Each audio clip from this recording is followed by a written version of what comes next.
Halo, selamat datang kembali di channel United Identity, channelnya fans Manchester United yang selalu berpikir logis dan sistematis. Gue tuh sebenarnya nggak tahu loh hari ini libur gitu.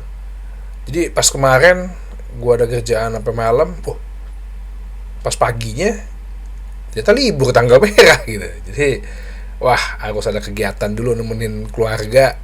Ya mungkin videonya akan tayang sangat malam sekali nih, tapi nggak apa-apa lah. Gue juga dapat kabar yang menyedihkan, ya agak menyedihkan juga bagi gue, bahwa Ruud van Nistelrooy dipecat. Gue rasa sih udah ada ketidakcocokan sih, sepertinya dia ini nggak dipenuhin gitu loh ya, nggak dipenuhin tuntutannya atau keinginannya, atau mungkin dalam perjanjian ya, karena kan seingat gue tuh beritanya adalah ya dia didukung, tapi kemarin Leicester City itu di bursa musim yang bursa Januari aja mereka nggak beli pemain gitu, dan kayaknya juga udah degradasi, nggak ada tanda-tanda sesuatu yang membuat Van Nistelrooy puas gitu ya. Ya, gue rasa sih dia akan ada sih ya klub yang minang dia ya, mungkin di klub Jerman atau klub ya Belanda lagi bisa jadi ya, biar dia banyak pengalaman. Tapi kan setidaknya dia sudah membawa Manchester United tak terkalahkan selama dia sebagai ad interim manager ya, 5 pertandingan, 3 menang, dua kali imbang. Jadi ya itu akan tetap dikenang gitu. Jadi ya Van Nistelrooy, mungkin nasibmu akan di tempat lain gitu ya, mungkin lu lagi di tempat yang salah dan waktu yang salah gitu ya, mungkin tempat lain dia akan bisa lebih bersinar ya. Ya walaupun dengan prestasi, dan dia aja udah banyak fans termasuk gue gitu kan waktu dia saja di memain sepak bola. Banyak udah foto-foto juga yang menunjukkan 10 hari lagi mau pemusatan latihan di Carrington. Beberapa foto-foto ya di sosial media yang beredar, yang diambil dari sosial media para pemain. Banyak pemain-pemain yang berlatih sendiri gitu ya, mulai mempersiapkan diri untuk berlatih sendiri. Kayak Leny Yoro bersama Kobbie Mainoo, mereka kayaknya lagi kompakan nih berdua nih, punya bestie untuk berlatih. Dan kayaknya mereka juga berlibur bareng gitu ya, ada bestie ya, brotherhood gini ya. Mereka berlatih bersama, ada videonya, berlatih fisik.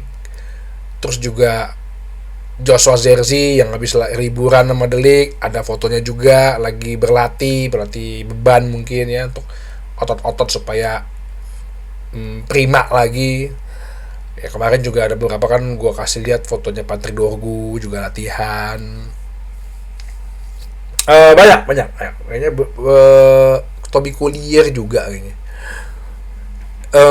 termasuk juga Onana. Dia latihannya di kampung, main tarkam ya, di lapangan tanah begitu.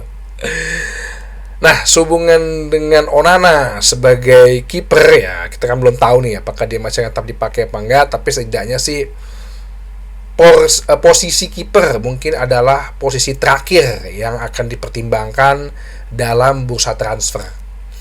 Nah kemarin tadi pagi ya, gue baca juga, Ruben Amorim memberitakan beberapa berita, dan salah satunya adalah mengatakan bahwa Manchester United memang ada ketertarikan terhadap kiper Atalanta yang sempat gue bahas juga secara sedikit, yaitu Marco Carnesecchi. Jadi dia mengkonfirmasi nih si Fabrizio Romano. Walaupun ya seperti yang gue bilang juga kemarin, pada intinya sebetulnya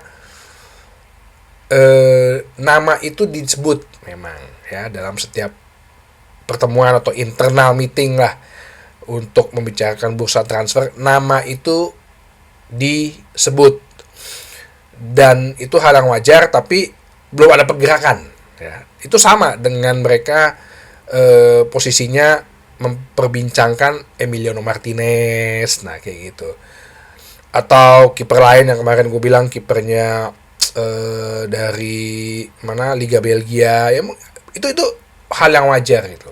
Cuman kalau boleh sedikit gue bahas ya, jadi Marco Carnesecchi ini sempat gue bahas juga, adalah kiper Atalanta. Dia sebenarnya baru 2 tahun lalu sebenarnya udah mulai banyak tempat di tim utama ya. Cuman waktu pas kemarin 2 tahun yang lalu tahun lalu 2024 Atlanta itu juara Europa League, kiper utamanya bukan dia ya, kiper si Argentina itu yang namanya si Juan Musso. Jadi mungkin ini kiper yang buat di turnamen.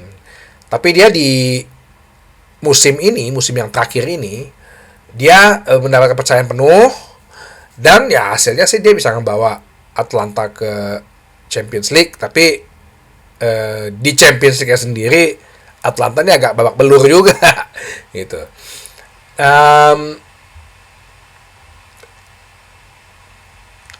Sempat bisa masuk ke 16 besar, tapi akhirnya tumbang. Tapi begini, maksud gue gini, gue tuh senang sih sebenarnya kiper Italia ya. Dan apakah cocok? Bisa juga, walaupun kita punya suatu kenangan buruk ya terhadap kiper Italia. Ya contoh lah itulah Massimo Taibi, sama ya kalau masih yang paling parah sih Massimo Taibi sih. Gue nggak ngerti ya kenapa sih Sir Alex Ferguson bisa beli waktu itu. Kayaknya dia ketipu sama agen deh. Kayaknya sih dia ini sih lagi tuh saat itu lagi panic buying sih kalau gue bilang, karena kiper penggantinya Schmeichel itu si Mark Boschnick yang dari Australia itu ngaco gitu ya, curan-curan, terlibat narkoba juga, mainnya nggak bener. Nah dia akhirnya ambil si Taibi ini berharap jadi pesaing, tapi ternyata jadi julukannya si buta dari Venesia. Udah pakai baju kipernya, gue inget banget lagi zaman baju kiper udah pakai baju celana pendek, dia masih pakai baju training celana training yang panjang gitu, jadi kayak aneh gitu dan kebobolan terus lagi begitu. Cuma 3 pertandingan loh. Satu lagi ada kiper cadangan tapi si Carlo Cudicini, cuman itu ada kiper 3 ya. Tapi gini, sejarahnya memang kiper Italia ini ya, karena gue penggemar tifosi ya, gue penggemar tim Italia tifosi ya. Italia itu pasti simbol kekuatan yang terlihat itu pasti dari kiper ya. Kiper-kiper Italia itu pasti, apalagi timnasnya, dan menghasilkan juga klub-klubnya kiper-kiper bagus, dan selalu punya suatu ciri gitu ya, ciri atau karakter yang hampir mirip kiper-kiper Italia itu. Badannya tinggi, selalu tinggi tuh, 190. Masa kata tuh dia 190. Ya, contoh Gianluigi Buffon. Sekarang nih Donnarumma 195 atau 96. So sebelumnya Buffon tuh, kalau lo pada tahu semua, Francesco Toldo tuh juga tinggi 196, kiper Fiorentina. Habis itu Inter Milan. Gianluca Pagliuca itu juga tinggi 190. Ya mungkin yang agak sedikit nggak begitu tinggi itu si Angelo Peruzzi tuh ya, sempat tinggi itu, sempat di timnas juga ya, tapi nggak begitu sukses sih dia. Dia cuma 182 apa. Kalau ada yang kenal tahun 80-an lagi tuh Walter Zenga tuh juga tinggi tuh. Tipenya semua sama tuh, tinggi-tinggi besar gitu ya. Terus commanding gitu. Nanti kayak commanding megang kendali banget dalam memerintah gitu, teriak gitu, atur pertahanan. Donnarumma banget gitu. Toldo juga begitu. Buffon juga gitu. Ya itu tipikal banget deh kiper-kiper Italia. Dan gue sih ya walaupun mungkin dibilang gosip atau segala macem, gue agree dengan tipe kayak gini. Bukan karena gue suka tim Italinya gitu ya. Cuman menurut gue memang Manchester United tuh harus punya kiper yang seperti ini. Karena kalau di Pastor Evra dulu bilang bahwa ya kita tuh di bagian pertahanan yang sangat commanding banget atau sangat memerintah dan sangat berisik untuk memerintah gitu ya, cuman Eddie van der Sar. Sama juga dulu zaman Peter Schmeichel. Nah si Marco Carnesecchi ini Um, Tingginya 195 ya, 195. Terus umurnya masih 24 tahun. Kelahiran 1 Juli 2000, besok 25 berarti dia. Dia youthnya dari Atlanta, tak dipinjamin segala macam, ya baru 2019 ya, 2023. 2 tahun lalu lah dia udah mulai masuk ke tim utama. Gue pernah lihat beberapa kali ya, tipikal kiper Itali banget lah, refleks bagus gitu ya, refleks bagus, badan tinggi besar, dan ya gue paling sih kalau biasanya kalau tipikal kiper Itali ini kendalanya mungkin bahasa. Nah, ini kendalanya biasanya bahasa. Jarang Italia tuh yang fasih banget bahasa Inggris atau gimana. Tapi mungkin kalau sekarang sih udah banyak lah ya. Lu belajar bahasa di YouTube aja bisa gitu kan, bahasa asing. Gua sih udah gak jadi masalah saat ini. Dan harganya ini Atalanta mematok 40 juta euro atau sekitar 34 juta pound. Diberitakan di berbagai media sih mulai melakukan pembicaraan. Nah, Atlanta ini kan kemarin ya, baru episode kemarin gue bahas. Ini klub yang memang jago dagang nih. Jago berbisnis banget. Kalau lo lihat cari di Transfermarkt gitu ya, Atlanta tuh klub yang positif dalam jual beli pemain. Berarti jualnya dia banyak menghasilkan uang gitu ya, bukan jual mahal lah istilahnya. Terus ngebeli pemain dengan murah-murah. Nah, tapi bisa dijual lagi tuh 3-4 tahun lagi. Ya, tapi ya itu dia, kalau salah satu resiko menjadi klub seperti itu kan, ya prestasi lo mungkin begitu-gitu aja ya, lo nggak akan menjadi raja di klub itu, raja di liga itu nggak akan mungkin. Tapi lo untuk misalnya masuk ke Liga Champions, lo bisa pertahankan di situ, ya itu udah bagus banget. Apalagi bisa juara Europa League gitu. Ini Atlanta kan kalau zaman dulu ini kan yang suka dibantai-bantain AC Milan, Juventus, naik turun Seri A, Seri B. Nah, tapi ini dengan manajemen yang bagus.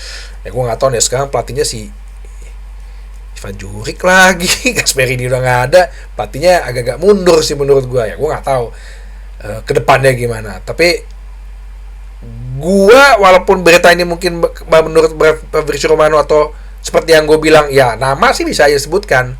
Tapi gue interesting gitu loh dengan karakter kiper Italia yang seperti ini. Ya karakter tipikal ya, the tipikal kiper dari Itali.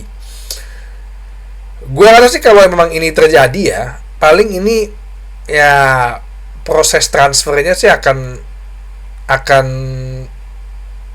belakangan sih ya. Menurut gue akan melihat bagaimana performance Andre Onana.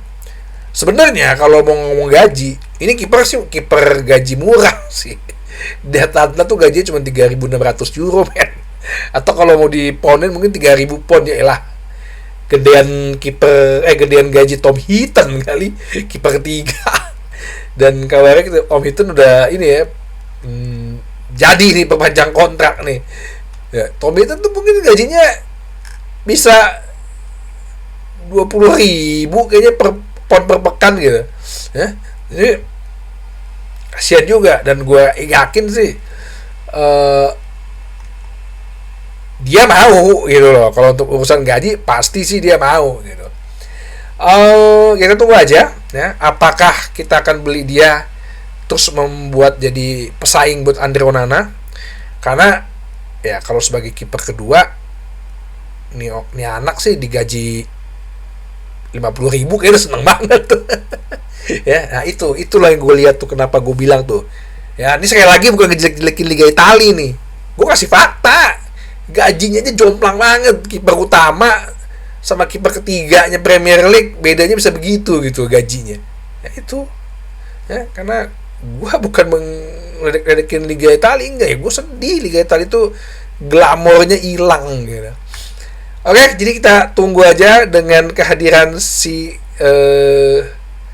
Marco Carcetti ini. Untuk yang lainnya ya kita masih menunggu bagaimana Brian Buemo ya. Ya selalu berita-berita yang disangkut pautkan juga ada ya, kayak Ini ada namanya pemain Felix Mecha, ini pemain central midfielder tinggi 190, katanya juga diisukan mau di Interstate Manchester United dengan ya harganya sih 28 juta euro ya di Borussia Dortmund. Tak kenapa aku kok jadi agak kapok ya berbisnis sama Borussia Dortmund gitu ya. Kayaknya gue ngeliat, aduh Borussia Dortmund nih, tapi dia bisa beli Jobe Bellingham lagi, bangke juga. Tadi jual mahal tuh Jobe Bellingham tuh, liatin aja dijual beratus-ratus juta tuh. Walaupun kalau gue liat kemarin sih Jobe Bellingham tuh apa ya, ya nggak mirip sama, ya maksudnya gini ya, badan muka mirip, cuman nih pemain lebih smart gitu loh ya, menurutku sih lebih smart gitu ya, lebih smart dibandingin Jude deh, lebih kalem lah sebenarnya. Kita tunggu aja ya. Jadi di Felix Mecha ini sih ya, karena MU lagi butuh central midfield, gue jujur nggak pernah tahu ini pemain Jerman masuk timnas aja kayaknya enggak, dan dia adalah youth-nya Manchester City. Ya ini ada benangnya sih, karena Jason Wilcox kan dulu di bagian youth Academy Manchester City. Kita tunggu aja kabarnya. Sampai saat ini belum ada kabar yang berikutnya. Ntar tunggu lagi di bahasan-bahasan berikutnya di channel United Identity, channelnya fans Manchester United yang selalu berpikir logis dan sistematis. Terima kasih.